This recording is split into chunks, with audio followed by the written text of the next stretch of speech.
শীতের আমেজ পড়েছে বেশ অনেকদিনই হলো, কিন্তু আমাদের ছাদে খাওয়া হয়ে ওঠেনি। তাই ভাবলাম আজকে সকলে মিলে ছাদে আজকে খাওয়া যাক। যেরকম ভাবা সেরকম কাজ। সবাই মিলে দুপুরের লাঞ্চটা করতে চলে এসেছিলাম ছাদে। এখানে দেখতেই পাচ্ছ বাবা খেতে বসে পড়েছে, আর এখানে মা খাবার সার্ভ করছে।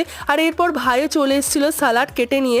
আর এরপর হঠাৎ করে ভাইয়ের প্রচণ্ড পরিমাণে ঝাল লেগে যায়, তাই ও আমাকে বলে, দিদি তুই একটা জলের বোতল এনে দে না। তাই আমার রুমে যে জলের বোতলটা ছিল সেটাই এনে আমি ভাইয়ের হাতে তুলে দিলাম।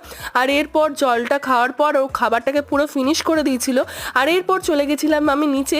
হঠাৎ করে গুগু এসেছিলো আমাদের গলিতে, আর গুগুর সাথে অনেক দিন খেলা হয় না, তাই ভাবলাম আজকে গুগুর সাথে একটু খেলি। তাই গুগুকে একটু হ্যান্ডশেক করা শেখাচ্ছিলাম। গুগুর সাথে খেলতে আর গুগুর সাথে টাইম কাটাতে আমার তো খুবই ভালো লাগে। আর এরপর ওই দিনই সন্ধেবেলায় হয়েছিল লুচি, আলুর দম আর মিষ্টি। শীতের আমেজ পড়েছে, অনেক দিন লুচি খাওয়া হয় না, তাই মাকে বলেছিলাম লুচি করতে। এরকম মিনি ব্লগ দেখতে হলে চ্যানেলটা সাবস্ক্রাইব করো। আজকের মতো বাই।